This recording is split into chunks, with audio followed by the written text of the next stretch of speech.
What's good, everybody? It's your boy Rob. I'm back with another video. Yeah, I got here unboxing for you. This came in the mail. I was shocked. I was not really expecting this until later on next week, but it came early, and I ain't mad about it. So I have up front the UMIDIGI F1. This unlocked phone. I've been kind of looking forward to it. I got it in. This is going to be a pretty exciting phone for me to have and work and play around with and give you my opinions about it. So first up, this phone does come with Android 9.0 on it, a 6.3 FHD display, FHD plus, 128 gigabytes of external storage.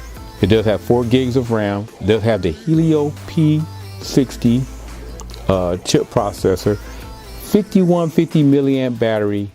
That battery is probably the biggest battery, probably in the top 5. It had to be top 5 biggest battery so far of 2019.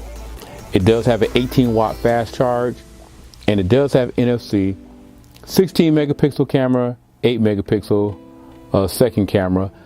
It does have an f1.7 aperture. The front-facing camera is a 16 megapixel. This phone is a GSM only phone. It does only work on AT&T, T-Mobile. To really shorten this up, instead of naming all the companies that it does work on, I'm going to tell you all the ones that don't, and that is Sprint and Verizon. Everybody else, you need to check and find out if your service is a CDMA or a GSM. But for the most part, Metro PCS, Cricket, you guys are all good for a phone like this. All right, let's get inside. You do have the a thank you card from UMIDIGI for purchasing the F1. It does come with a case, and it is already does have a screen protector on there, but you want to be careful when you take it off so not to damage it. It does come with a nice little case, so boom, you don't have to go buy a case off the top. It does put the phone to the side. It does come with an envelope that does have this SIM ejector tool on the inside. It does have the 18 watt charger and the black and red signature cables of UMIDIGI. But that's pretty much it. Let's get to the phone itself. I got the OnePlus 6T out here next to it, and you can compare the size. The phones are literally the exact same size. Does have the same teardrop notch feature that is becoming kind of like the signature look of a lot of unlocked phones these days. Either you got that big iPhone notch, or a lot of them are going with that little teardrop notch.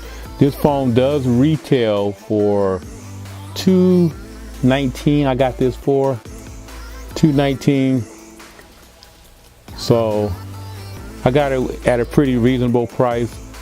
Again, it is a 1080p 409 ppi for those out there who are into those type of stats. 19:6 aspect ratio, or 19:5.9 to be exact, for those who are into those exact numbers. The display is 92% screen to body ratio. So now I'm going to go ahead, I'm going to get this phone set up and let you know what I think about it real quick. So hold on 1 second. Okay, right now I got the OnePlus 6T next to the UMIDIGI F1. Clear some of that out.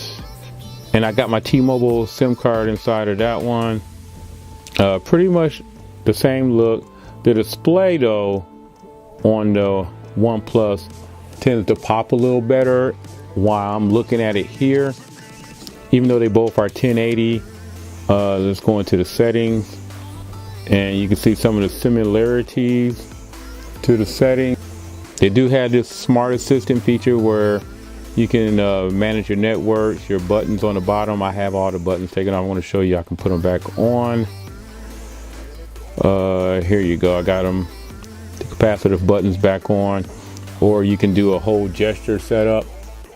But for the most part, that's where you locate that in the Smart Assistant. I'm going to do a walkthrough later on and let you know some of the cool things about this phone. From a storage standpoint, out the box, the system takes up 8.6 gigabytes of the internal storage, and the base apps, the other apps, is about another 2.7 gigabytes, which totals around to 11.36. So I haven't downloaded any of my normal apps that I like to use on here, and I haven't put any photos or any music or downloaded any type of media so far to this phone. It does have one bottom facing speaker on the bottom, which is pretty decent. 3.5 headphone jack, Type C. Does have a noise canceling mic up here, SIM tray on the left, volume rocker and power button on the right. The skin itself is rather thin, and it's almost really close to stock. For the most part, there's not a lot of bloatware on here.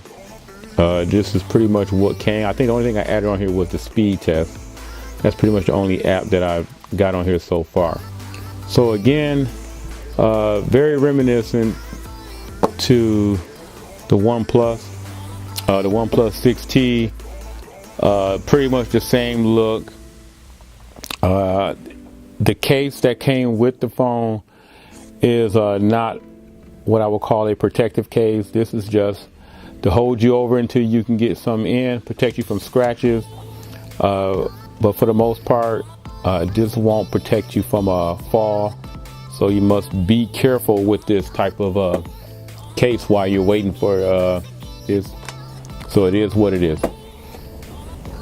So again, that's pretty much it. That's my unboxing.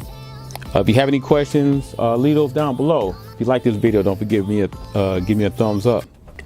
Other than that, I'll catch you in the next video. I'm out.